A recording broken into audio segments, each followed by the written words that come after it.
Let me ask you this. An average person that's well-to-do, that has some cash left over to invest, what percentage of his personal net worth should be good money versus the bad? Well, I mean, most people are not cash rich, are they? So, most of it is not in money at all. It's in assets. So, if you are cash rich, then you've got to make a decision on how long you think this high inflation is going to last for. And I think there will be not high inflation, but there'll be more than low inflation for several years to come. So you'll see the value of your cash getting cut in half probably, I think, before this is all over. So it's very difficult. It depends how big your pile is. You see, I'll buy a forest. I'll buy some lakes or something like that. But most people can't do that. So they have to find an asset that scales to their cash. And of course, equities don't have a bad record in looking after you, but you don't want to be buying in a high of a market like we're kind of at now. It's not quite a high, but it's probably only halfway down. How does one plan for retirement during a period of high inflation? Get a job where they're going to need to keep you till you're 80. Not an option. Let's assume it's not an option. Well, I mean, most people just don't have enough money to retire. I mean, it's you need a huge sum, absolutely huge sum. Now, if you've had a great public sector job and you've got a pension fund, out to the moon, then I guess it will probably look after you. But if you're a private sector person and you haven't put it away, I mean, it's a major problem, isn't it? Absolutely major problem. And you've got to be an incredible saver pretty much your whole life to be ready for retirement, I think. And a lot of people right now with the baby boomers coming out, almost totally out of the workspace, because I'm the last of the baby boomers, 1963. I should say 83, shouldn't I? But I can't lie. 63, last of the baby boomers. So I'm 5 years away from retirement, theoretically. Or in the UK, it's 67 now, so 7 years. You see, that's how they make it work. Got to work till 67 now if you're normal. So, 5 to 7 years, we are all in retirement. There's going to be a lot of people fortunately, a lot of people who've got on the property ladder have this big cash asset. And then, of course, they're going to downsize and live in smaller places because they're old and they don't want to walk upstairs, for example. So they'll be cashing in that one big hard asset, which is their real estate. So a lot of people will be working through by doing that. But it's very difficult, very, very difficult. I mean, I would say for most normal people, the best thing is property because it's, they understand it. It's near them. It's hands-on. They can manage it and they can make a yield out of it if they've got more than one and they can rent it out. And the renting of property that you own is actually one of the few ways that you can kind of lock in some sort of index linked income. And there's not many of them out there for sure. I was watching an interview with Elon Musk. Somebody asked him what's one of the biggest threats that our society, humanity faces today. And he actually said population decline, such that we might get I think I'm paraphrasing here, but a death spiral of population decline. He cited Japan as one example. People stop having families and eventually the population just death spirals to lower and lower and lower. You can't get it back. And then we lose. Human species is going to go foop. I don't think so. There's a vast well of human potential that is lost because there's too many people, because there's not enough, it's like people. So you don't agree with this? No, people get paid terrible money because the poor are imported to keep the poor. Yeah. And, if you go to Switzerland, you'll get $35 an hour to clean a toilet because of their economic environment. And, if you educate more people more, you're going to get more educated people. And their water is also $10 a glass. But yes, I get your point. They have a great life there. So the fact that there's no poor people to cut your lawn for nothing is not a bad thing. I mean, that is a bad thing. That goes away and you have to pay them $30 an hour. But, you're so much richer. The ultimate wealth is how much space you have. Living cheap by jowl with people, that's poverty. Yeah. Space. Now, people talk about Japan and their shrinking population and stuff like that. That's nonsense. Japan's a wonderful place to live for the Japanese. It's a wonderful place. Everybody's, it's just a wonderful place. Nothing wrong with Japan. There's a lot of very, very prosperous people walking around Tokyo, you won't see any hardship there. And if you think about population, well, Mr. Musk is going to be replacing all our blooming jobs anyway with robots. So it's only going to be the work of the mind that's going to be of any value. And you don't get that switch cleaning toilets at 16, do you? You get that by being at university till you're 35 years old. And, to get there, you don't need 8 billion people or 12 billion people or 20 billion people. You could do it on 1 billion people because everybody's levered up by AI, levered up by Mr. Musk's robots, levered up by his rockets. All that goes levered up by his. You're saying productivity increases are more important. Well, of course it is. Yeah, absolutely. And when you think of all those people that do skillless jobs and have got a decent brain between their ears, but no opportunity to actually use it or no easy opportunity to develop it, there's far and whole continents. Look at places like Africa and India. There are billions of people there that have not got a way of fulfilling their full potential. They're not Stanford graduate opportunities, are they? And imagine if they were, it would be the human potential is just vast and it's untapped, absolutely untapped. Well, not quite, enough. Right. So human potential is untapped. Yeah. Living space is important. Maybe Thanos had an idea there. He wiped out half the universe, kind of. Well, he was a bit of thicker, wouldn't he? Why didn't he just make the universe twice as big? Well, yeah, or give everybody double the resources. I mean, he could have a lot of things he could have done there. Not too bright, that guy. You could tell from his chin. How do people? All right, final question for you, Clem.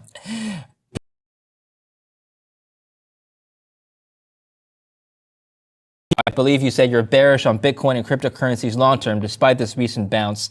Not long term, short to medium term. Short to medium term. This year, yes. After the halvening, it's going to go to the moon. So it's all about timing. It's all about timing. And, at some point, when the NASDAQ has corrected properly and everybody's crying, it will be a fantastic time to buy. Is the halvening going to make the stocks go up as well, you think? The relationship there?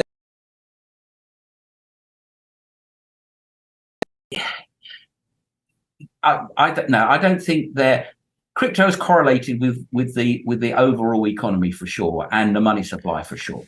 I totally agree with that. I don't think they have much interaction with stocks, even though you'll see them moving together. But it's not stocks moving crypto or crypto moving stocks. It's money supply moving crypto and stocks, and that is the big big effect. Now, at some point, the Fed will stop QTing and probably will QE, because it is the method of economic management these days. And when they've got inflation back to, I think when they've got the ratio of debt to GDP back into a sustainable level where they all agree it's not going to run away and kill everybody, then they will stop QT. And, there's a decent a distance away from that. And at the moment, they're hoping to get the debt down to 700 billion. And when they do, the tightening that will probably all go away then. So maybe the answer is, when debt to GDP, when the fiscal debt is under $1 trillion, that might be the time to start thinking about getting back in. All right, Clem, I appreciate your time. Thank you for joining us today. Appreciate it. Cheers. Thank you for watching Kitco News. I'm David Lynn. Stay tuned for more. Don't forget to subscribe.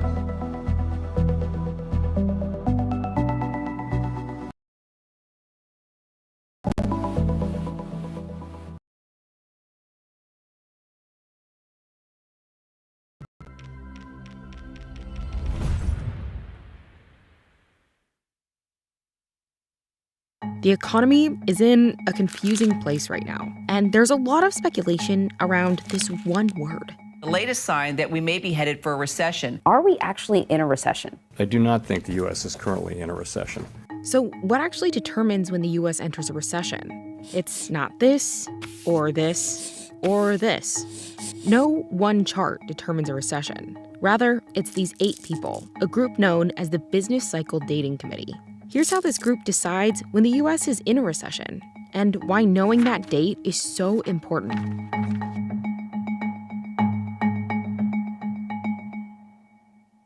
It matters if you're going to lose your job. It matters if your income is going down. It matters to business if they're going to be selling fewer cars or fewer televisions. So our entire economy is oriented towards producing more. And a recession is when everything goes wrong and we go in the other direction. Knowing when a recession starts and ends is important because it can inform how we respond to these downturns later.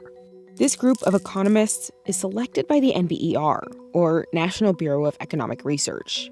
Each member on the committee is an expert in, well, business cycle dating. Business cycles are patterns of peaks or high points and troughs, low points in economic activity. That period between a peak and a trough is a recession.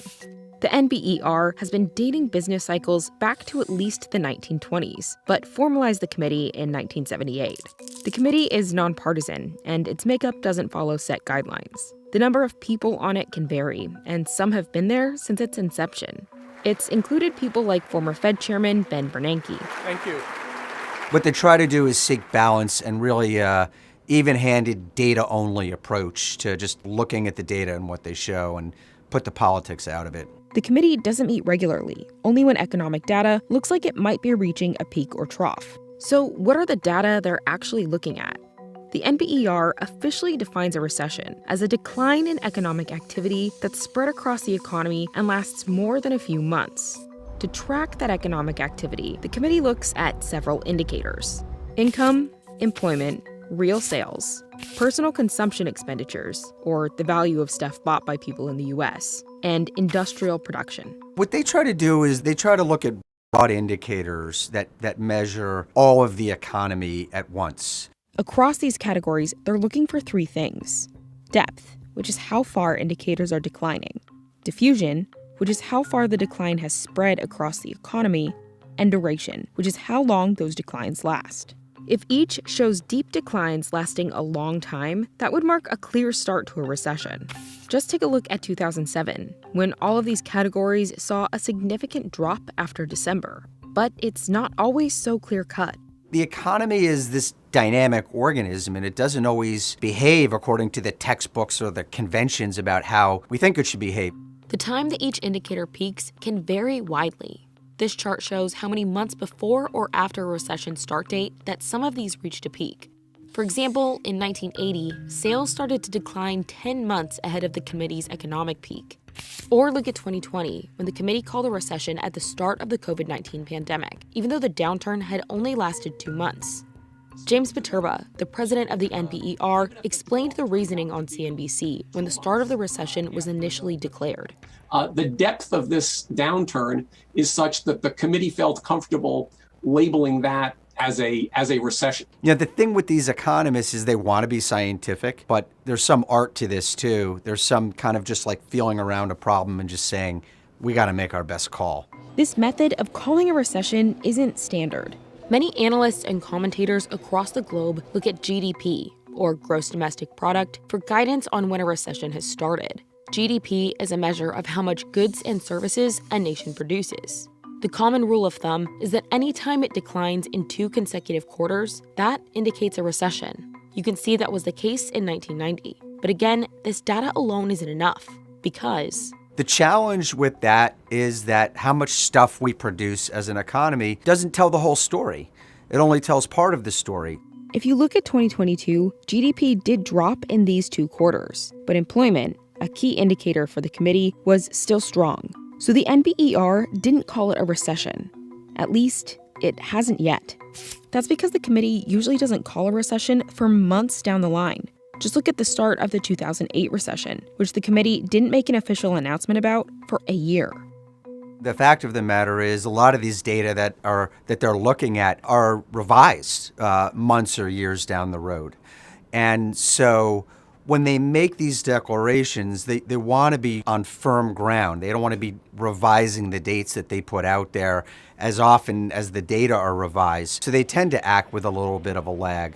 So when the committee does make a call, it doesn't often have that much effect on the current economic situation.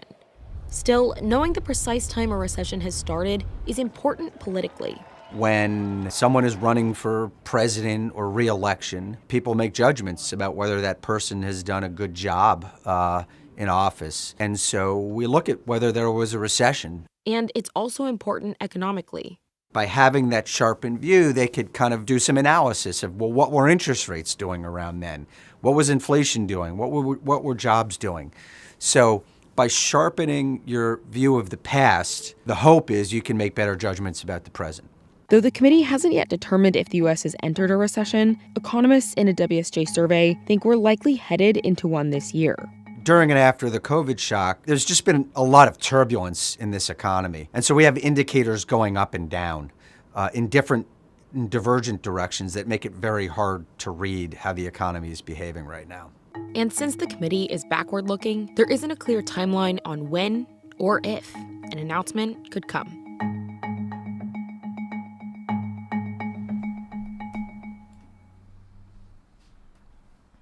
Hey everybody, welcome to Trading Capital's daily live stream of the market open. It's currently 8:16, so the markets are closed right now. We're checking out the pre-market trades. So a couple things to bring to your attention. We just covered a bunch of longs and we picked up already 2 day trades in the pre-market. We've gone long lift, LYFT is the ticker. I managed to buy at 10.99. That's a starter position. A 1.6 lift has been demolished in the after hours on earnings. So basically I picked up and started a position at this 10.99 level. This is a day trade only. I will be out of this trade, win, lose, or draw. And basically that is my first level, 10.99. And I will look to add basically around every 40 to 50 cents lower. And then I also just picked up some Coinbase. So I'm long coin at 58.30. We are in the money on each trade already. So that is super good to see. Coin is showing that it's only trading at 58.04. We're at 58.30, but it's actually popped up to 58.60, so we're nicely in the money already. So 58.30 is my level on coin. Coin long, 1.6 position as well. So 58.30, and I would look to add to coin basically 57 every dollar lower, because this is a high mover. 57.30 and 56.30.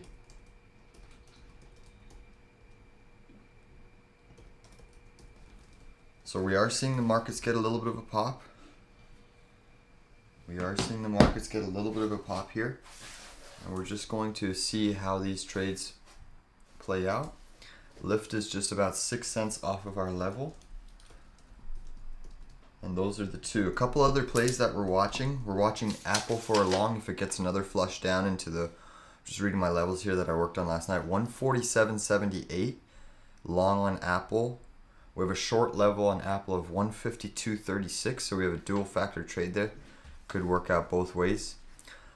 You are seeing the markets pop right now because the dollar has softened, so I'm anticipating that we're going to see some good upside on these trades. In terms of another level, I'm looking at Amazon long. Amazon long at 96.70, more aggressive level. If you're more conservative, 95.69 level on Amazon. And then in terms of another trade, we're also looking at Google. So Google at 90.15 is aggressive. Conservative is 89.13. So the aggressive trader on Google is 90.15. And then in terms of Tesla, which is getting a pop now, 201.40. 201.40 for a day trade long. Okay, so those are the trades. We'll continue to watch these. The markets are catching a little bit of a bid here because of the Dixie softening. Oops, that's not the right chart. The Dixie is acting very well today, but it is slowly putting in a little bit of a softening. And you can see the SPY catching a nice bid off the lows. Let's take a look at our Lyft trade.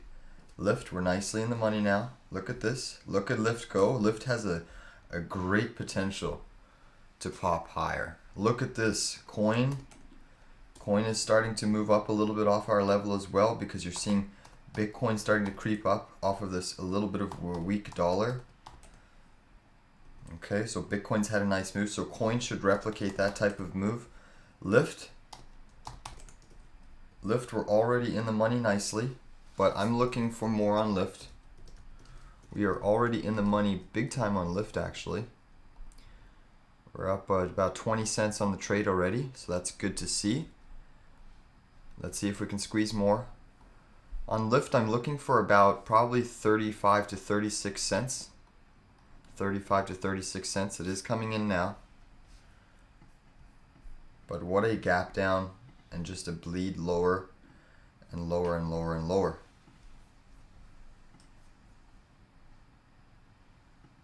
So those are kind of the resistance points. I mean, even if we just did let me just do a simple retrace on this just to see what type of a bounce if you were wanting to be greedy. You know, because most of the liquidation has probably ended. You might get a little bit of initial selling. But honestly, even a simple retrace off of this pattern could take you to 12.12, which in theory would be, let me just put up here, 12.12. That could be a potential, 10% gain on a day trade. Wow. We could get that.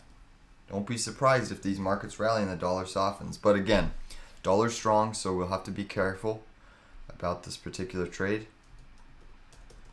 We'll certainly have to be careful. But we are long at this point in time. Pre-market. If I see anything, it's just a starter position. We have additional levels down below if we go lower. The low on this was about 1080. And we can add about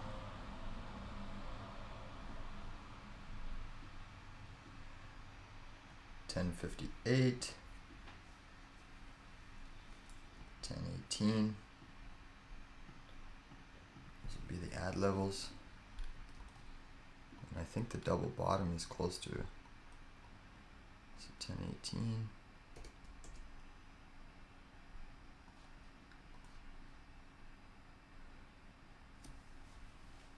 And 978.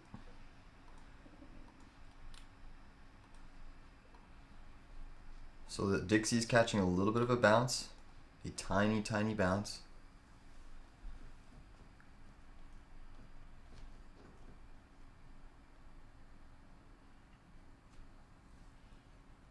Let's see if Lyft can get a nice little lift here. I think it's likely. But again, we'll just have to see what the dollar does.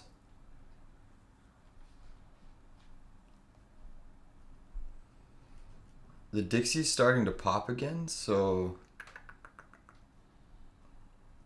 I'm probably going to exit my coin here. Let me just see if it gets a little bit of a follow through.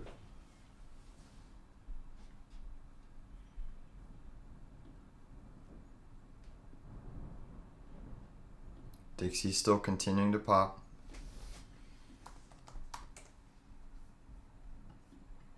Coin is still trading. SPY is still trading.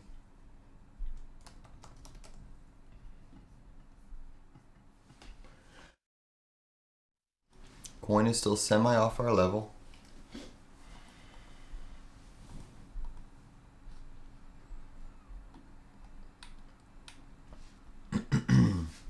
Lyft is starting to come in a little bit now. But yeah, I'm going to be looking to take profits around 11.45. I'm going to continue to do some work on some other stocks, considering we have moved off the lows. There will be a potential other trades. So I'm just going to go silent on the mic. I will update you if I change my position, if I sell, if I take profits, if I add. We will be right here. We'll hop back on the mic. But for now, we're just going to work on some additional levels to see if we can find any other trade setups. But we've already closed 3 winning trades today, swing trades with our member alert service. So congrats on that end, and hopefully we can be prolific in this day trade room today, close it on a high note on Friday.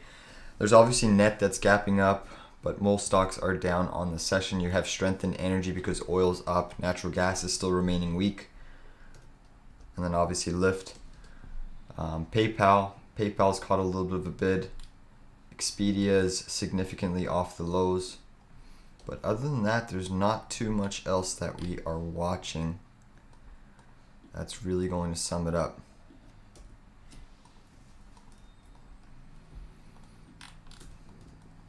And then let me just see if I can find anything else here for us.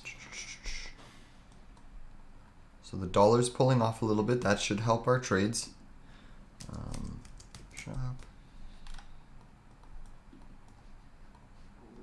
I'm also looking at Shopify for a long. Shopify has been a powerhouse, a beast. And basically this has just kept getting bought back up, bought back up, bought back up. We are trading down here at this 48.53. My level on Shop that I would look for is basically this 48.28 if we get a flush. And then you have secondary support down there. And right around in there. So 48.28 long on Shop if we get a chance of a flush. And it's even intriguing to pick it up now because that Dixie has softened up. It tried bouncing, but it's softening up a bit.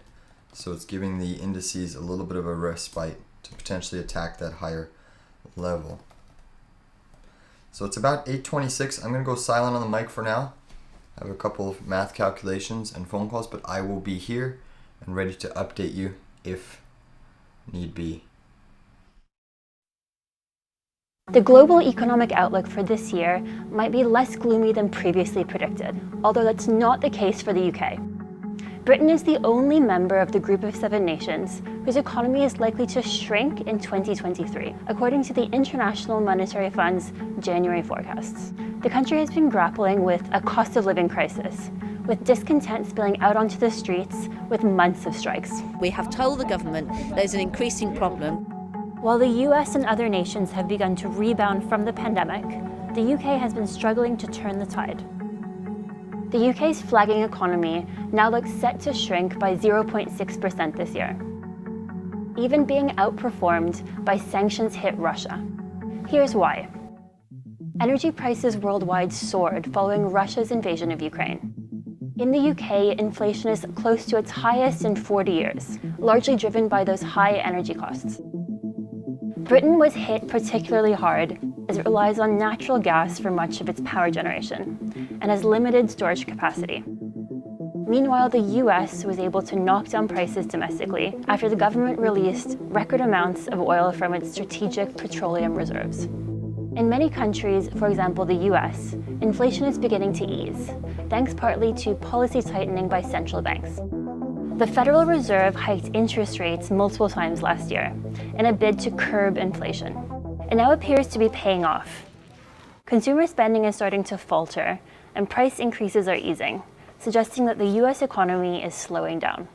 The UK central bank, the Bank of England, also raised interest rates to try to slow inflation.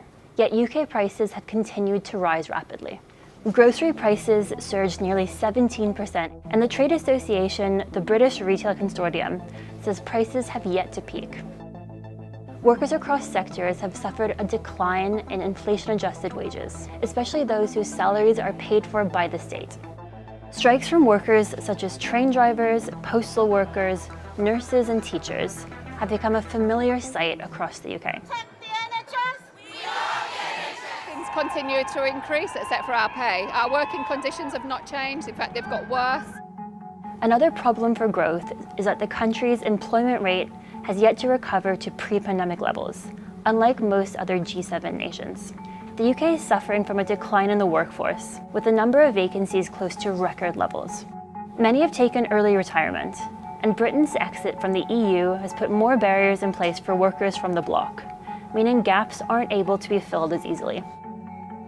To compare, in the US, where the unemployment rate is at a multi-decade low, the total workforce rose to a new record in January.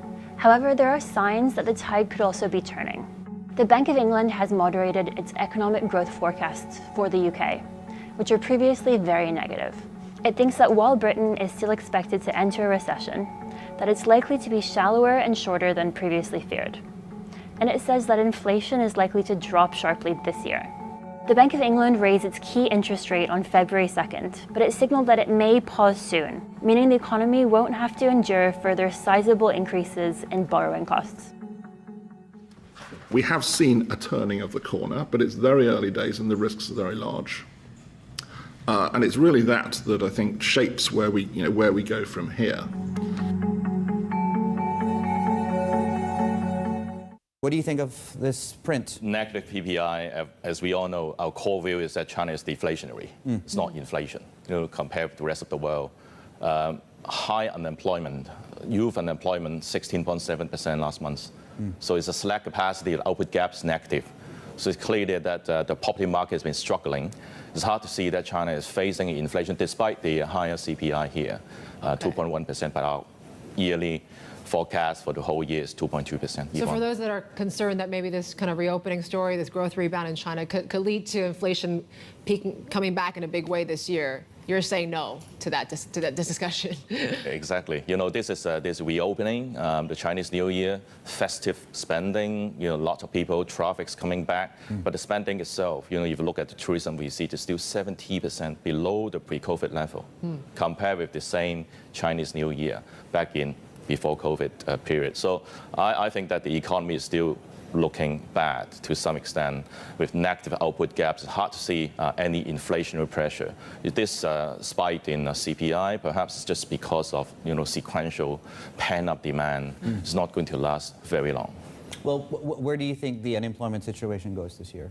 Youth unemployment, right? Yeah. Double digit. It's come down already. It's gone down, gradually, and hopefully, our GDP is 5.4% this year, compared to 3% last year, 2022. But 1.5 percentage point comes from the base effect. So overall, we just see there's a 4% GDP growth. It's hard to see that a big decrease in the jobless condition in China. What about migrant workers? Are they returning to work?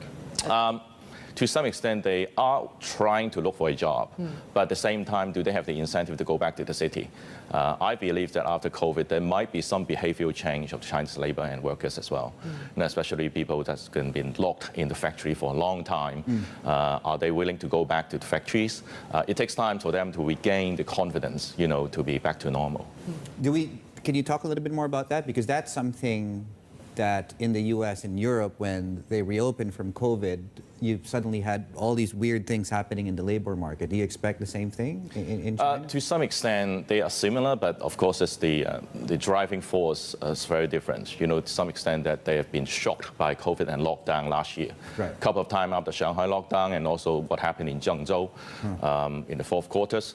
That might have some impact, on them. But the reality is that even if they want to look for a job, right now the economy is, the demand side is not looking well.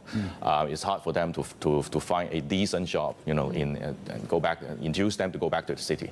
What about the service side of the economy? Or are you talking about service and manufacturing? Because when you talk services, then you get into wage inflation, for example. Correct. And we've seen services pick up substantially in January. Does that continue? Yes, non-manufacturing PMI is up to 54, a strong rebound compared with December.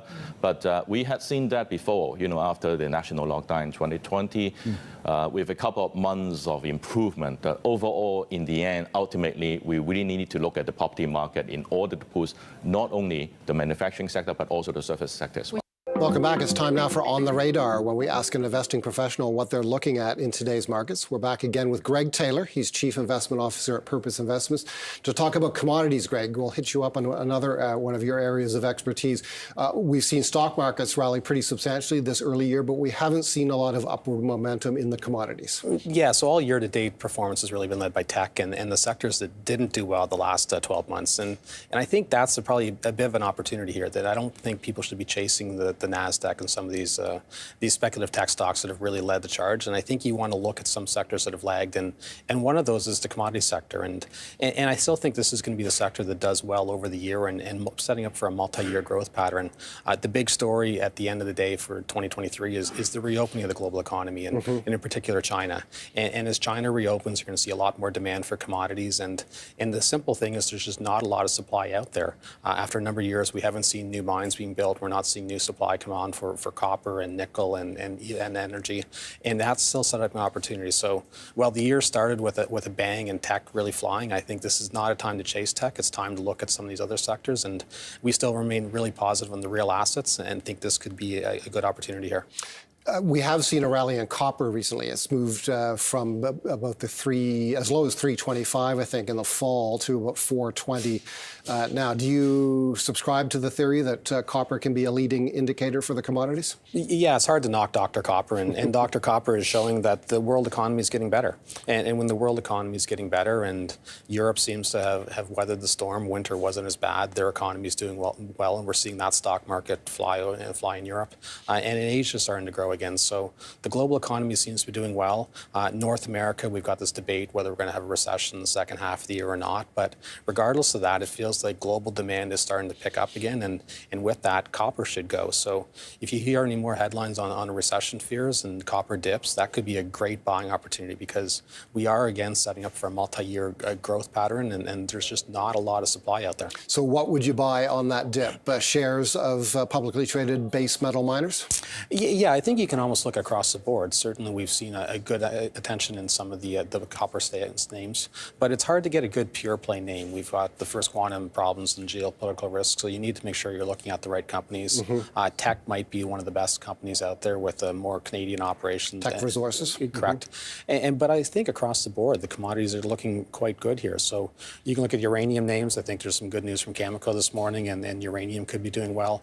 Copper looks good, and nickel looks like another area that unfortunately we gave away a lot of it to Sudbury to international players in the last cycle, but there's still opportunity with nickel. And when you look at the excitement around electrification of cars and EVs, these companies and batteries need nickel and need copper, and Canada's set up well for this. You're referring to Inco and Falconbridge, which are now long gone from Canadian markets. Exactly. A lot of us regret that departure. Where do investors get nickel exposure? Canadian investors? It's hard to. Like right now, Vale in Brazil and Glencore are some of the best ways to do it. Sherritt had some exposure, but is so diluted with some of the Cuban potential. So there's some juniors coming up right now, so it's time to do some work on some of the junior names. But nickel would be nice, and if we can ever get the Ring of Fire built, that could be another opportunity that's good for Canada and Ontario and Northern Ontario in particular. You mentioned First Quantum. That company is in a real mess in Panama with respect to its big mine there, and the kind of dispute that flares up not infrequently between miners and the governments hosting those miners over royalties. What's your take on the First Quantum situation? Well, it's too soon to tell, and certainly that's one of the biggest risks when you deal with commodity companies is you have to look at the politics and look at the governments involved and look at the deals that have been struck, and we're seeing that firsthand in real time with First Quantum and the Panama government. And it seems like it was getting close to being resolved, and now it seems like they've fallen apart in negotiations again. So it's probably something that will be resolved at the end of the day, and at the end, and that will be good for First Quantum and also Franco-Nevada, which has the big royalty on that mine. But geopolitical risk is something that everyone has to be aware of, and you've got to pick which countries you want to operate in. Why don't we finish with oil? What kind of year for crude oil do you see? We're trading now, as we showed viewers at the top of the program, just below $78 US per barrel. Yeah, oil's been probably a disappointing one to start the year. The companies have really pulled back, and in particular, the natural gas suppliers in Canada have really been under pressure again because it's been a warmer winter, and we're not seeing a lot of demand come up. So storage is getting pretty full. But this again is a good opportunity because we aren't really seeing a lot of supply come on. The Russian sanctions don't look to be lifted at any point in time in the near future, and I don't think the dealings with OPEC are getting any healthier. So there's still not a lot of supply out there, and demand again picking up is good for commodities. So I think energy stocks are still going to be fine by the end of the year. Greg, thank you. And the futures right now, as you can see, are weak and actually a little bit weaker than when we started. Joining us now, Stephanie Link, Chief Investment Strategist and Portfolio Manager at Hightower Advisors, as well as a CNBC contributor. It hasn't been a great week, maybe the first one where the NASDAQ has had a pullback. It all seems to trace back to that number on Friday and kind of a hangover because the Fed has more work to do. I heard that there are certain big investors that are worried about the CPI coming in hot and positioning for something bad this way coming. Have you heard that, Steph? Yeah, hi, Joe. Good morning. I think it's not only the CPI coming in at about 6.2% and PPI, by the way, but it's also yesterday the Atlanta Fed wage tracker came in at 6.1% versus last month at 6.1%. People thought that maybe that number would be coming down. So that kind of, I think, affected the market yesterday, and that's why we kind of rolled over. And I think just people are nervous that, okay, inflation is coming down, but just not fast enough. So the Fed still has to put their foot on the gas. You always come to us with ideas that work anytime. So specific names this week that have done something to get into a place where you'd add to positions, or you already own and they've had good weeks. What happened this week? Yeah, well, I think we should own more Disney, quite frankly. I mean, I think that Iger delivered in spades. And I think the fact that we don't have an activist in there, I mean, I was very supportive of Nelson Peltz being involved because Disney really has lagged in terms of the fundamentals and numbers and shareholder returns. But I think that the cost-cutting initiatives are really very, they're positive. I mean, I know we don't like to hear about layoffs, but they're positive in terms of streamlining the company, getting better profitability. And I think if you step back, I mean, the parks numbers were amazing, right? And we're just beginning to see global growth starting to reaccelerate in terms of China, right? And that's going to help them as well. So I think there are a lot of exciting things at Disney, and the stock has lagged for the last couple of years. So I like that one a lot. Kind of a just seems like it's kind of a retrenchment story instead of a growth story. Layoffs, reorganizing divisions. Yeah. What does that say just about the overall environment? Are we in is the S&P itself in a macro sense in a similar position? Layoffs, cost cutting, retrenchments. Doesn't seem like a great time for some reason that if we have 3.5% unemployment. Yeah, no, I think we're kind of in this trading range because overall, we have these puts and takes. We have a lot of cross currents going on in the overall economy, right? We know that manufacturing is not great. We know that housing probably in a recession, although I'll take the other side of housing because I think we're close to trough there. But those two pieces are really negative forces in the environment right now. At the flip side, the jobs numbers across the board are great, right? Like non-farm payrolls, JOLTS, are really great. Initial claims, even yesterday, I know they were up a little bit, but the 4-week moving average still down about 10% year over year. So jobs, wages, inflation coming down a little bit in certain pockets.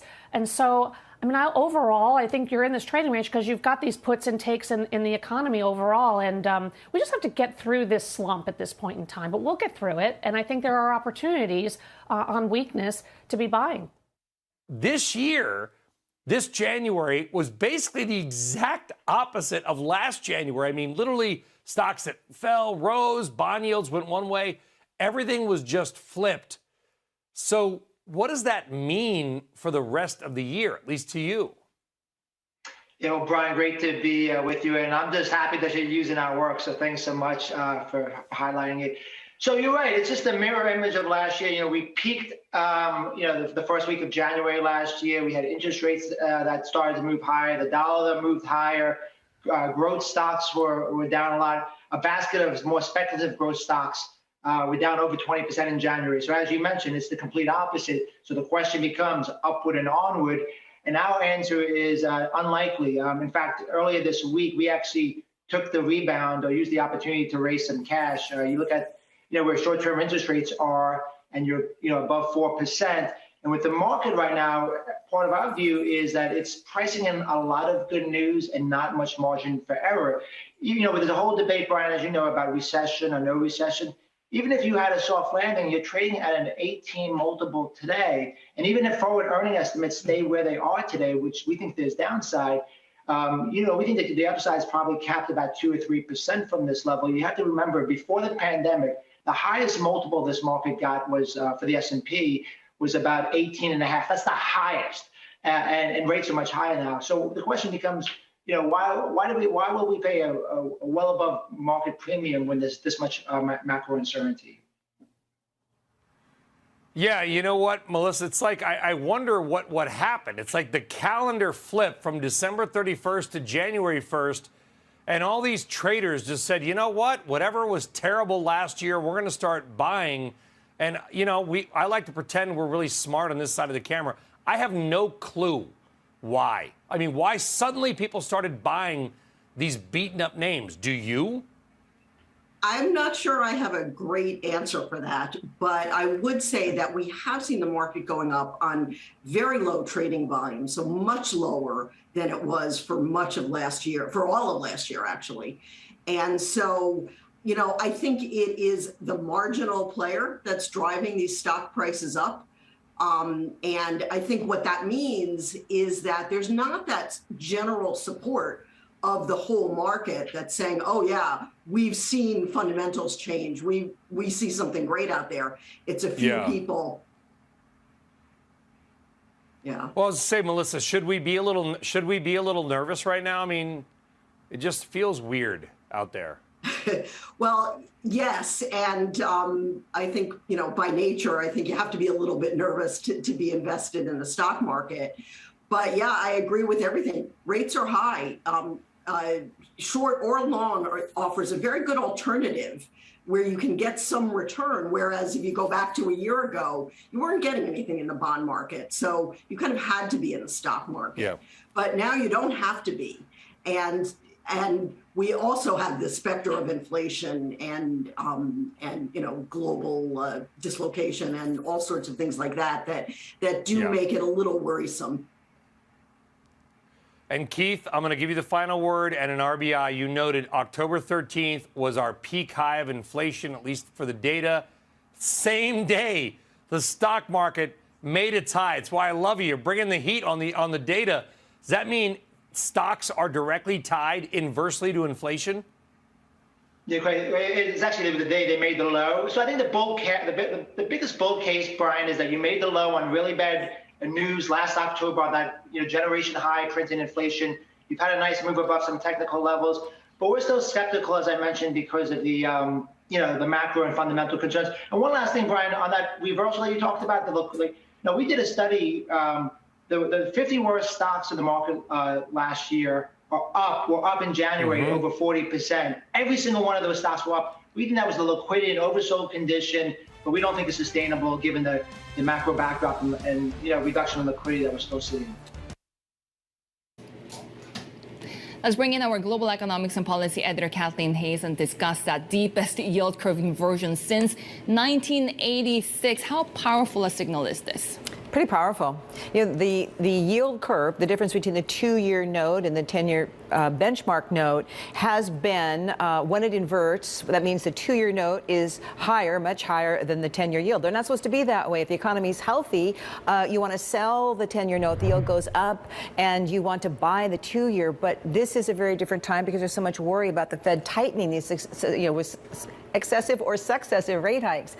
And what this chart tells you is that when there's an inverted yield curve, particularly a more extremely inverted one, since the biggest, as you said, Sherry, since 1986, it's followed by a recession. Now, there have been some inverted yield curves that were not followed by a recession, but every recession has been. That's what's happened. So that's why it's so important. Now, it's interesting, too, that a story that one of it moved the markets, but it got a lot of attention. And it's about Macro Hive, their senior market strategist, saying, you know, after these bets on a 6% funds rate in the interest rate options market that started like late Friday, Monday, and has continued through this week.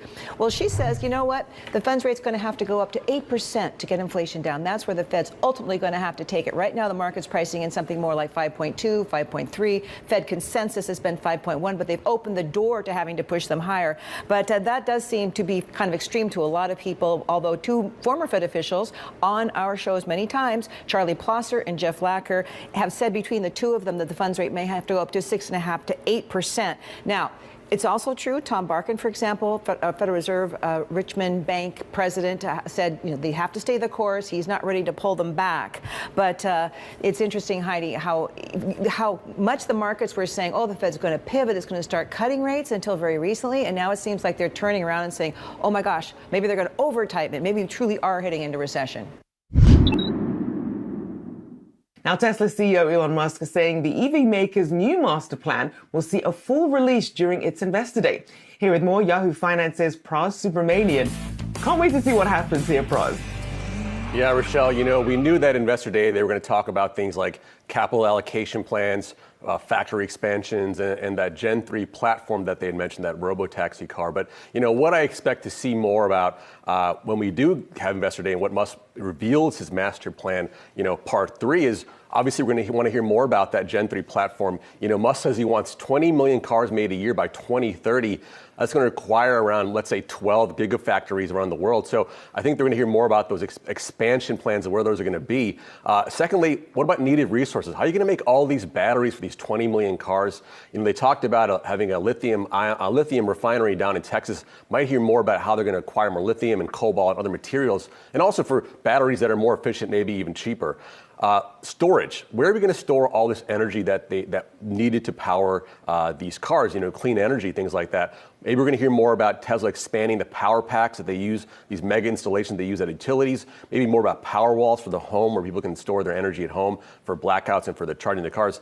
And finally, where is all this clean energy going to come from? Long-term sports is a great investment. Master Plan Part 2, because you've seen it go up year after year. It's the only property on television that is must-see TV. Pause some of these big solar installations in the home and elsewhere. Maybe that's because they're setting up a new plan. Maybe we'll hear more about that in March. I think those are the number of things you're going to hear about, but I think that's a critical element is where is the clean energy going to come from? Indeed. And I'll be keeping an eye on that storage factor. I think that's one of the main things putting me off, sort of venturing into the EV space, apart from the price tag. But that'll be interesting. Can't wait to hear more about that. Yahoo Finance.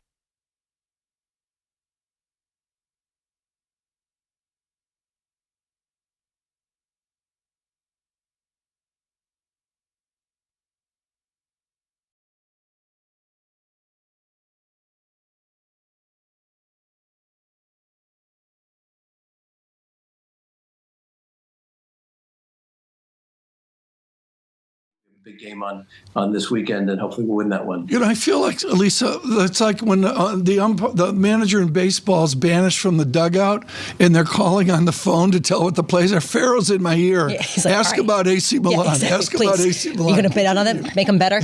No, I want to just build on what you were saying, Steve, this idea that sports products are really attractive to you and that the asset class is growing. And I'm curious what the analog is in terms of owning a sports team, whether it's for the revenues, whether it's for the advertising, whether it's for the social presence, and how you evaluate that. What kinds of investors are appropriate for this area?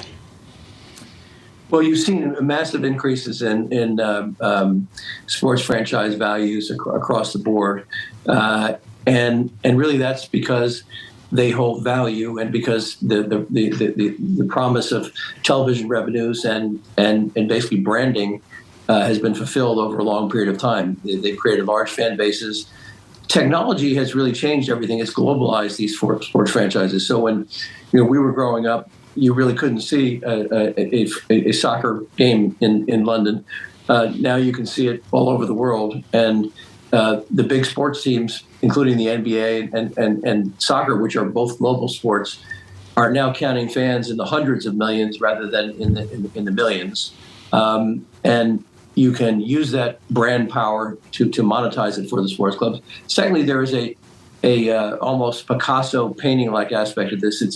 There are only 30 pro teams in every sport in the U.S., and there's 4 or 5 big leagues. So it's a very scarce asset globally. Franchises, companies like Chelsea, clubs like Chelsea are very unique in the middle of London there. And so there is a intrinsic scarcity value plus an economic value of the properties because of the television revenues and the central role that they play in attracting viewers in the larger competition, as you see YouTube, Apple, and other tech companies now encroaching on the broadcast space. Just real quick here, Steve. I'm curious whether Middle East money has pushed out other bidders right now from the London clubs. You're seeing institutional capital come in, and with these kind of values, that is going to happen.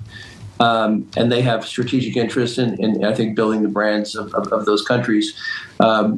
And so they're just another factor, another source of capital. Steve, I got to ask one more delicate question here, and I say it with great respect for the way you've done sports. There's a massive uproar about Man City. I was making jokes the other day. It was far more serious than anything we saw with the Houston Astros. How do guys like you help with the arms race and the outcomes that are alleged at Manchester City?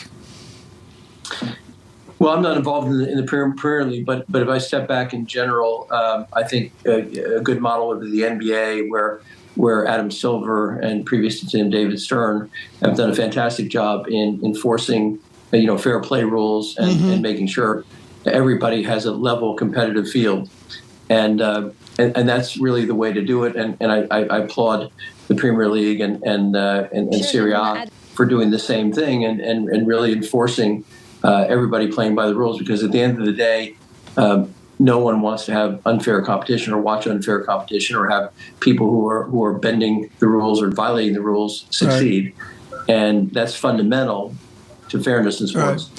Steve, I got all of 10 seconds. Eagles or Chiefs? I love Mahomes, so I'll say Chiefs. Very good. Steve Hex, thank you so much. Greatly appreciated with Bain Capital and with the Boston Celtics as well. And we thank Michael McKee as well for piercing questions. For knowledge that we don't have. Let's just call it what it is. We thank John Farrell for Farrell's in my ear through the whole thing. Ask him about I wanted to give him some advice, though. We went to Copley Square for the NBA Finals last year, and they had TVs set up. They need bigger ones, because it was so crowded. You're saying Steve failed. You should have asked that question. Yeah, Pags needs to get bigger TVs in Copley for the NBA Finals. We hope you have a great, great weekend as we celebrate American football sport. We've got much more coming up here. Really, really important day here with good conversation to get you to the weekend. Richard Haas at 12 noon, a wonderful new book. The top names in business are on Bloomberg.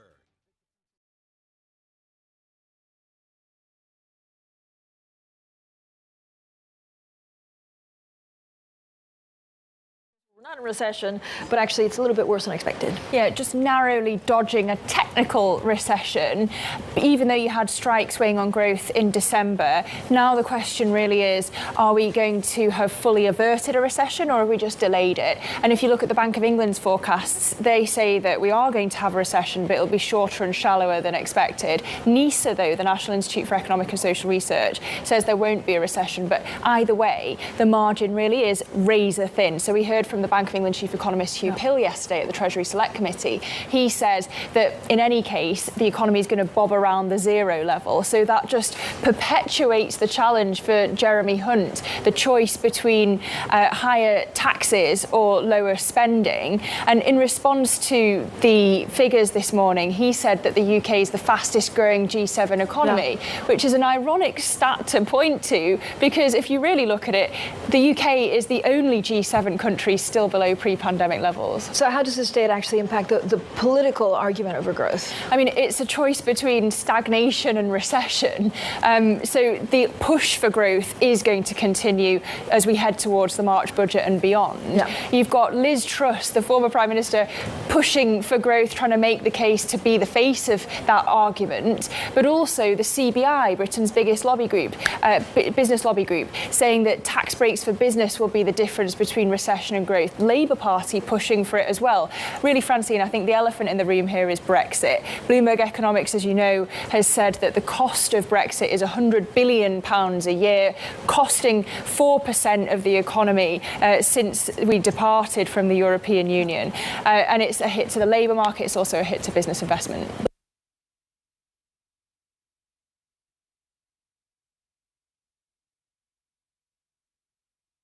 Like, did the gap up, it ran so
is Bloomberg, The Open with Jonathan Ferro.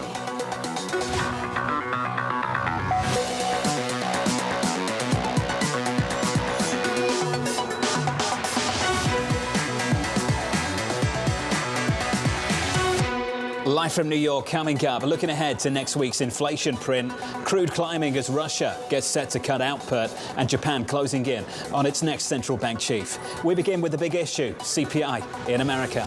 We have CPI looming next week. We have a big CPI report coming up next week. That CPI print is kind of a sneaky risk event. Chair Powell essentially selling us their data dependent. He basically said, all right, you guys want to play data dependent? We'll play data dependent. Investors have largely assumed away inflation risk. A good CPI report, which again will just increase this sort of pain trade, increase this sort of turn up in the fundamentals. If you were to get a little bit of a surprising print there, we could get some more bumpy inflation news. It's the kind of thing that could A, disrupt the rally, and B, I think embolden people to kind of lean against the rally we've seen. It's not clean sailing for the markets. CPI is going to be interesting.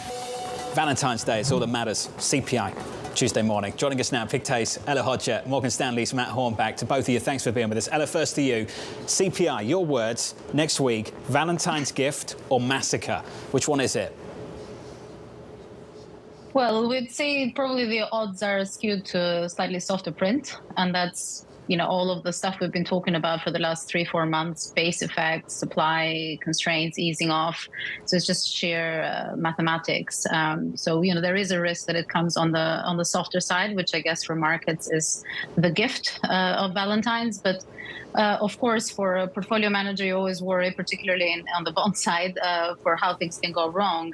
And certainly, given the rally we've had across the board over the last 3 months, and particularly year to date, there is, of course, a skew that if the number does come on the higher side, we can have a bit of a nasty reaction similar to what we got after the non-farm payrolls data last Friday. So we're certainly tilting portfolios to be sensitive to that risk. Well, especially after the payrolls report this time last week. Matt, with that in mind, what's in store on Tuesday? Well, John, our economists, who are led by Ellen Zentner, our chief U.S. economist, they're looking for a 0.4 out of the core CPI number. And that's in line with consensus, John. I think it's notable, though, that in the wake of the labor market report last week, we did see economists begin to revise higher their expectations for CPI. And we also know, and it's now a well-known factoid, that January CPI has surprised in 9 of the past 10 years to the upside. So, you know, investors, I do think, are concerned that this number could be a spicy one on Valentine's Day. Pushing that data through the bond market. I'll leave that one there, Matt. We'll explore that at another time. Your 2-year yield this time last week, 4.09%. We're 40 basis points higher than we were last week. Ella, I know that for you think there's still some risk at the front end. How much risk? How much risk is there, upside risk, to higher DM terminal rates? John, if you... That was for you, Ella. Take it away.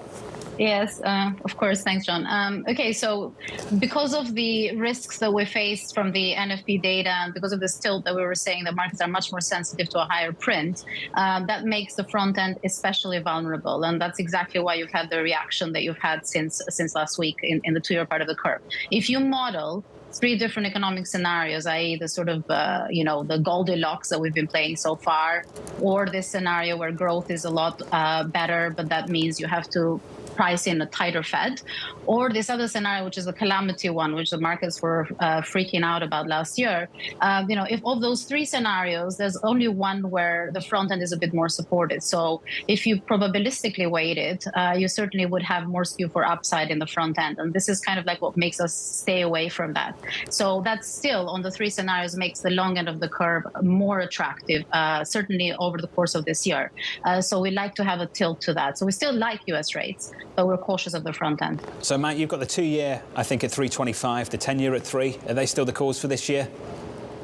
John, those are still the calls. Our economists don't think that the January number disrupted the overall trend in payrolls, which is to weaker numbers as we make our way through 2023, and that makes sense, I think. So as the labor market continues to slow, I mean, bear in mind, John, that The Fed doesn't think we've really seen peak tightness come through and hit the economy. That makes perfect sense in light of these backward revisions to 2022. It doesn't really look like the tightening in monetary policy last year really began to impact the broader economy. So 2023 is when that should happen, John. That's what we're expecting. We'll see. I mean, that's the call from Matt, and who am I to say it's wrong? At this point, we're seeing stronger data. No landing is a theme I keep hearing about from a lot of people. Really, this conversation started with Neil Dutter of Renaissance Macro coming into 2023. Torsten Slock of Apollo jumping on board. He said no landing in an email to me this morning. That's his base case now. He went on to say inflation will be sticky, the Fed has more work to do, and more demand destruction is needed. Ella, what do you make of that, this no landing theme? I mean, certainly we've had corroboration of that theme so far. If I may recall, back in 2006, 2007, you know, a very sort of important pinnacle for markets back then, it was a similar scenario. We started to get some data that showed that things weren't as bad as we thought after the Fed having tightened so much. And of course, we know what happened later down the road. So it's not clear to us. I mean, this is a very difficult macro environment to navigate. You can tilt from one pendulum swing to the other. And so you have to navigate very carefully. Now, so far the data seems okay, but you do have to take a bit of a broader time frame and a historical time frame on this. When we have this level of tightening in the market, eventually it does end up slowing down the economy, right? And we've had quite the fastest pace of hiking from the Fed, as well as tightening of liquidity. So down the road, most bond managers will tell you this does lead to a more of a recessionary outcome. I keep returning to that line from Julian Emmanuel of Evercore earlier this week.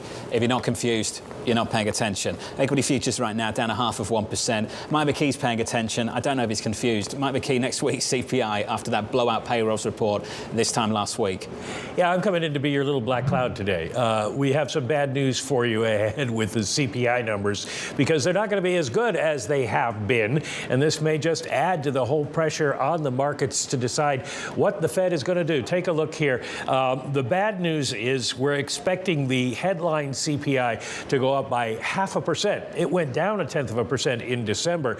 Core at 0.3 unchanged, but still both of those are showing no sequential improvement to the Fed, and in the case of the headline, a much worse outcome.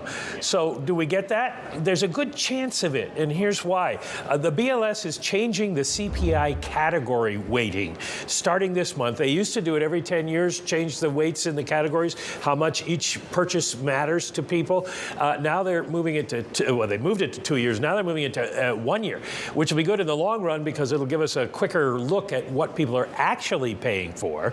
But according to Omar Sharif of Inflation Insights, he says it could boost the core this month by 2 to 3 basis points, which would not be seen as good news in a maybe non-discriminating market that doesn't look as closely. We know gasoline prices rose in January. Used car prices rose in January. So there is an upside risk to CPI. And then the question is, what does the Fed do about it, and how does the market react to that? Well, the Fed has kind of preemptively told us. Jay Powell on Tuesday said, we are going to need to do further rate increases. And then everybody else on the Fed who spoke this week, we can summarize their remarks by saying, yeah, what he said. They're all saying we're going to raise rates some more and we're going to leave them high. Does that mean you need to push up your bets on the 2-year, push down the 10-year, steepen that curve even more? You guys are going to have to decide that out there, but that seems to be the trade at the moment. Mike, you're awesome, phenomenal, as always. And to Mike's point, it looks like the path is set for the next couple of meetings for this Federal Reserve. It's what happens after that. We caught up with a guest this morning from Bloomberg Surveillance who said the disinflationary process may well look like it started, but once you get to the summer, you might have a bit of a problem. We'll have a debate about it maybe being stickier. David Leibovitz of JP Morgan yesterday morning said to us on the same program, he said he thinks disinflation is going to go back on the shelf with transitory. Now, I just wonder, Matt Hornback, what the pushback is against that later this year. Well, John, the pushback is pretty straightforward. Despite what now appears to be a much stronger labor market in 2022, we still had sequential declines in wage inflation starting from the first quarter of 2022. If you look at the ECI and the quarterly numbers that have come out and you annualize them, they've been declining since the first quarter of last year. We had a peak in headline and core measures of inflation in the fourth quarter, in the third quarter of last year, John. That's despite what now appears to be a much stronger labor market. If these forecasters believe that the economy is going to produce 300,000 jobs a month for the next 12 months, fine, we can talk about inflation reaccelerating. But John, that's not likely to happen. Inflation is likely to continue to slow. Alarian had this to say in Project Syndicate this week. As inflation gradually eases, the claim that today's inflationary pressures are the result of a temporary supply shock has re-emerged. It could also encourage dangerous complacency, making an already serious problem much harder to solve. Ella, do you think the word transitory is coming back maybe a little too prematurely? Well, we may find some of those supply issues that we were talking about last year turn out to be transitory, but like that transitory period is more like 18 months as opposed to what the Fed was expecting. I don't know, John. I don't have the magical answer. All we know is basically that maybe just that's not the thing to focus on right now. Maybe the thing to focus on is exactly wages and the tight labor market, because famous last words, but there is something different about the labor market now. And that is basically that it's a tight labor market. There was a good chunk of the employment base that left during the pandemic and has not returned. And so that's what's making the job of the Fed very, very tricky. So this wages numbers are important, and they might take some time to come down. So that's what worries bond markets with this analogy of higher for longer, which is certainly a new theme for bond markets. Well, let's pick up on that labour market story, Matt. I just want to finish on that with you. What's your degree of confidence, your level of confidence around the labour market story? Just the post-pandemic realities of this labour market in America. I mean, John, I think the confidence comes from the idea that it's going to be very difficult for the economy to produce the same number of jobs with much tighter monetary policy coming through over the course of the year. The idea that policy operates with lags, I think, is a very reasonable one. And the idea that the tightening the Fed put into place last year didn't quite have much of an impact on the economy last year is also very reasonable. So the idea that we're going to be producing 300,000 jobs a month, despite 5% plus interest rates in the U.S., just baffles me. I don't see how that's possible. That's the debate right now, at least. Matt Hornback, thank you, sir. Alongside Ella Hodger, they'll be sticking with us. Looking at the rally in crude this morning, it faced just a little bit. We're up 0.9% on WTI, on Brent up more than 1%. Coming up, Russia cutting its output. 1 million barrels per day more from China, 1 million barrels per day less from the SPR. That's a swing of 2 million barrels per day. I think the market's too focused on Russia. The other two alone can take us to $100. Well, that focus is back on Russia. 500,000 barrels a day set to be cut from next month, and we understand OPEC Plus is not ready to step in. That conversation up next.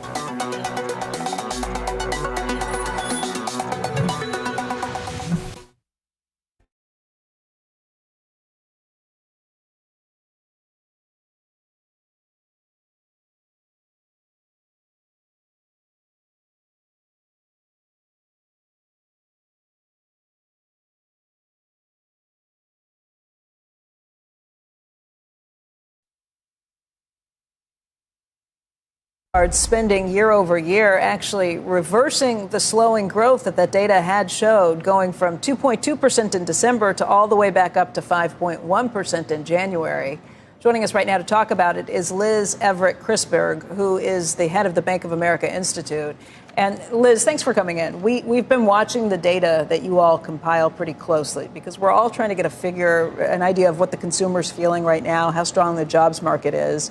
The numbers that you're seeing really back up the strong jobs numbers that we got from the government last Friday that really set the market on edge because they're worried about what this means for the Fed. Walk us through what you're seeing just in terms of consumer spending, consumer saving, and what their income levels are. Absolutely. First of all, thanks for having me. It's great to be here. But yeah, we did see acceleration of consumer spending in January. Debit and credit card increased by 5.1%, which you said. But that really represented a turnaround. So what does that mean? Well, every month at the Bank of America Institute, what we do is we look at the data, and that includes all of the proprietary data from Bank of America from our 67 million customer accounts. And saw a couple of things that I think are interesting. First, income growth, not only from the jobs report, but across a number of groups. And then the second thing, which we looked at, is the growth being funded by the income gains, or is inflation, really having an impact? And to figure out and look at that, we looked at deposit balances, right? Are people eating up their deposit balances? And again, across all income levels, we see It's coming down, but at a slowing pace. So the consumer is still in a better position than they were before the pandemic. We have heard some officials, some bank officials, who have predicted that the excess savings that the consumer has and that they've had through the pandemic would run out maybe by June or July of this year. Does your data show that, or what's your expectation? We haven't done that exact analysis, but if we look at it on an inflation-adjusted basis, again, especially the low-income consumer, they have 52% more on median deposits than they did before the pandemic. It would take a while for that to really run out. So the summer seems a little bit soon. The other thing I think is notable is that rate of decline of balances is really flattening out. So yes, it's off the peak from last April, but it's only declined by about 1% this year. Income, higher income levels. What do you attribute that to? Higher income levels. Well, we saw, you talked about last Friday's jobs report. Employment is strong, but I also see income gains from minimum wage increases. So in January, almost half of the states in the United States increased their minimum wages, and that's keeping up with inflation for the good part. The other thing we saw, and you guys have talked about this, Social Security. In January, you saw an 8.7 increase in Social Security payments. That's a 4-decade high. Now, all of that didn't necessarily hit recipients' accounts at the beginning of the month, but they knew it was coming, and I think they're adjusting their spending for it. Not everything is fantastic. Inflation is still a pretty big headwind for consumers, too. How does that match up? Inflation is definitely a headwind, and I think particularly for the lower income consumer, right? If you think about how they allocate their dollars, more of it is disproportionately in food and in shelter. And while we are seeing inflation come down in areas like energy, food and shelter, utilities, it's still there. So there are certainly still headwinds.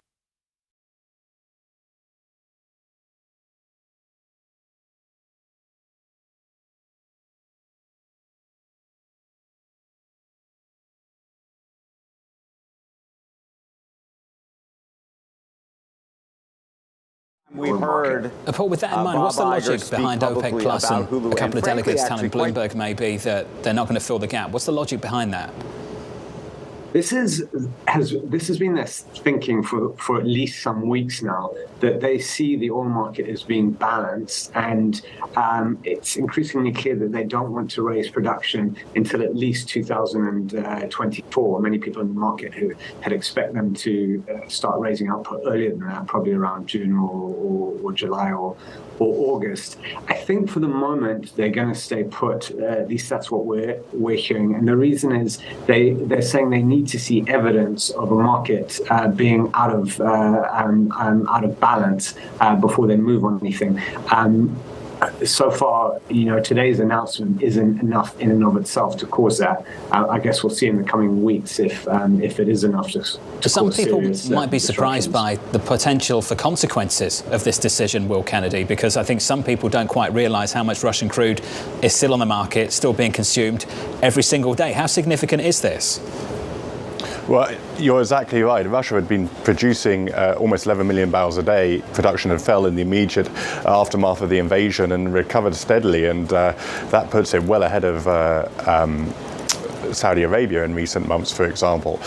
So that had been one of the reasons why oil had stayed fairly subdued over the last few weeks. But I think it really can make a difference, and especially when you look at the factors that you had Henri Tassem describing earlier, which is increased Chinese demand as the economy reopens and less oil out of the US SPR. And you put that together with the other theme that's been on your program of an economy that's stronger than many people expected and not slowing down. And as Amrita said, it can become a pretty bullish brew quite quickly. We've got that right now, at least this week, up about 8%, I think, on the week so far. Will Kennedy, Paul Wallace, two of the very best from our team on commodities, breaking it down for you.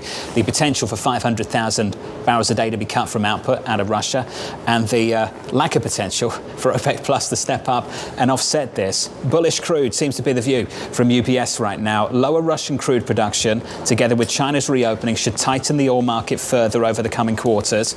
The team goes on to say, we advise risk-taking investors to add direct long exposure. Crude right now, WTI 78, Brent 85. Back with us, Matt Hornback, Ella Hodger. Ella, I thought we'd be focused on the demand side in crude with China reopening. This morning we're focused on the supply side. But let's touch on demand. China reopening. How are you thinking about that theme going through the rest of this year? It's a very important theme for markets because a lot of this delta on global growth over the past, we can say 10 years or so, has been coming from China. And so the reopening is a different one, at least for us, in terms of how it plays out this time around. It's far more consumption-led, therefore far more domestic in nature. It will leak outside, and it tends to leak through travel and tourism and those that will export into this Chinese consumer. But the delta, we believe, is likely to be lower. And so with markets having played out this China reopening thing for the last three months, there are risks that we get disappointment. And so I know that's not what a lot of people want to hear, but to us, that's what seems likely. So that's on the demand side. More broadly, for commodities, the supply side will matter, once we get some more clarity on this short-term tactical demand aspect. More broadly down the line, commodities are supported. So for a lot of the global money managers, it is certainly an asset class that they want to have exposure to. And in terms of currencies, particularly to fixed income, commodity currencies over the medium to long term do offer some value and protection to portfolios. And to your point on the potential for disappointment, looking out to 23, consensus forecast for China GDP is 5.1%, the year after 5%. Milken's Bill Lee said the same thing this morning. He thinks that maybe you get a downside surprise on GDP. And Matt Hornback, he also suggested the potential for leakage, spillover, positive spillover from a better growth story. He doesn't think it's that great. Where are you on that? Well, John, I think when we look at the growth impulse coming out of China, it clearly helps Asia the most out of any of the regions around the world. Next would probably be Europe, and then a distant third would be the U.S. So from our perspective, we're not really expecting much of the growth impulse to benefit growth here in the United States, John. Matt, where does that leave the dollar call? So medium term to long term, we still think the dollar has a decent amount of downside. More tactically, of course, in the wake of the payroll revisions and the upcoming CPI report, it becomes a bit trickier. But certainly medium term, we think if the U.S. growth picture improves further in 2023, unlikely we think, but if it happens, then that's an environment where the dollar can continue to go down, John. You're going to have a growth impulse out of China, good growth in the U.S., and rebounding growth in Europe. That's a recipe for dollar weakness. Ella, are you taking the other side of that? I do, I'm afraid. And that's because I think the story that Matt's describing is what's been playing out already. We reached very toppish levels of the dollar. Everybody got long because we were all scared of the big, bad recession. And now that's sort of taken, the Dixie index that you're flagging here, at least 15% lower thus far. And so to us, a lot of those positions have been cleaned out. Yet we have a tight dollar backdrop, right? So when you look at the central bank liquidity, the dollar is the one that's actually lacking. So compared to the euro and the yen. So for us, that interest rate differential story has played out now. Europe and Japan potentially catching on to that, and so that to us means that the dollar plays a really important role in a portfolio in terms of hedging you versus those scary risks we talked about, i.e., either global growth disappoints, in which case the dollar we think will perform, or the other risk, which is things are quite hunky-dory in the U.S. and therefore the Fed needs to stay tighter for longer. So we actually have been increasing exposures to our portfolio in dollars. So we had been scaling back those for the last 3 months. And now we actually like owning some dollars. We think it's in a good spot to go higher. Yeah. Ella, thank you for being with us and for that call on the dollar. Ella Hodger there, Matt Hornback, to the two of you. Thank you. Thank you, Matt, as always, buddy. Man United, let's bring up the stock quickly. Stock's down about 5% in the pre-market. The latest from ESPN. This according to sources. Man United's potential bidders unsure that the Glazer family wants a full sale. That stock just dropping going into the opening bell. I'll pick up on that a little bit later. Up next, your morning calls, and later, Lyft getting absolutely crushed.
Headphones going.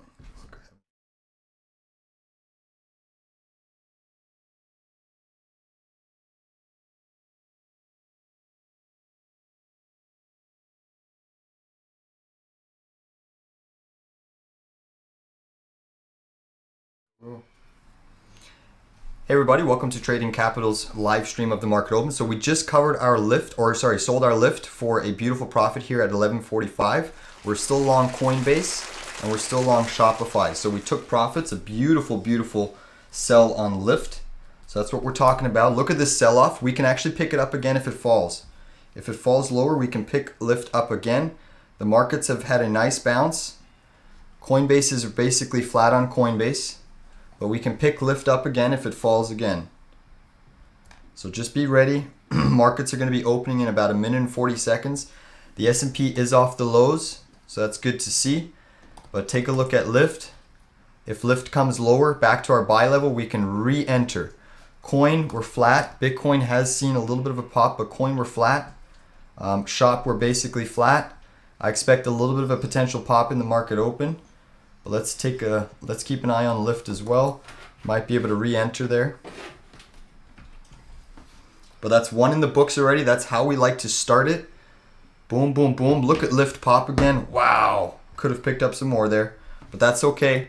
That's okay. We still have shop and coin. Shop and coin. I'm going to watch lift on my other screens and I'll let you know if I get filled on a second entry. We're still long coin and long shop. So let's make some money this morning. Let's try to make some money. You're seeing the dollar weaken a little bit, pulled substantially off the highs. We'll see what type of action we get here on Coinbase. I'm just going to switch this to regular trading hours. And you're going to get a gap down, and we'll see if we can get the next ad level is 57.30, 56.30. So it's basically a dollar lower. We have about 30 seconds to market open. Lyft has come back in. It's trading at 11.11. Tesla's seeing weakness. Microsoft's up. Shopify, we're now flat on the trade. So that's super important to see. Right now, yields are starting to fall a little bit. So this could mean that the S&P is going to fill that gap that's on the chart. And we prepped you. This is what we discussed. Nasdaq down 0.75% on the S&P, heading towards. Get ready for this open. Markets are open. Markets are open. Spiders are pushing. Lift is falling. Lift is falling. Shopify is pushing up. I think I'm going to pick up some more lift if we pierce that $11 level. Lift is piercing. I just picked up some lift at, I didn't get filled yet. Let's see if I got filled. No fill yet, no fill yet.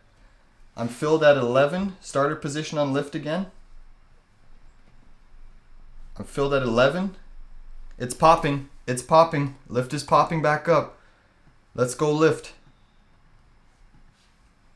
Come on. Look at coin go. Look at coin go. I'm going to get ready to take profits on coin. I'm going to get ready to take profits on coin. Come on, coin. Push up, push up, push up. Lift is pushing, lift is pushing. I just took profits on coin. I just sold here 58.87, 58.87. Take a look at lift. We're back in lift. Shopify's lagging. Shopify is lagging, but we're in the money 12 cents on lift. Let's see if we can get some more. Lift is oversold, so I'm going to hold it a little bit longer. But we're out of coin for a nice little win. Look at Shopify remaining weak, exceptionally weak. We're still long shop at 48.70, so unfortunately that's not bouncing yet. 48.70, we are down on this trade. On Shopify, lift is still pushing. Coin, we'll take a look at coin. Coin, we're out of Shopify. We'll watch shop. Get ready to add to Shopify if it hits this 48.28 level, but we are bouncing now. The spiders are remaining strong. Lift is selling off. Lift is going lower. We're still long lift. After closing already a win.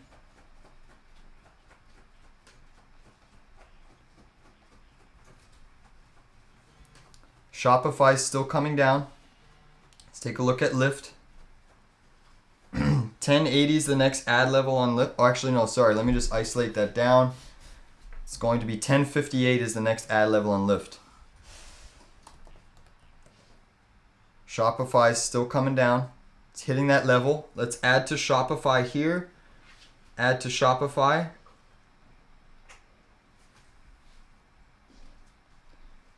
So I just added at 48.22. 48.22 brings my average in at 48.46. We're still going for potential bounce on Shop. Lift is heading lower. Next ad level on Shop is this 47.81. We're going to look for about a 30 to 40 cent bounce on Shop. Lift is pulled off the highs. The SPY is seeing a little bit of distribution now. Here we go. Let's see if we can still fill that gap. That's the big question. Let's take a look at Lift. Lift is still coming down. Getting oversold though. Getting oversold. Let's take a look at Shop. We have a 2-6 position on Shop. Coinbase is popping. Shopify's caught a little bit of a bid here.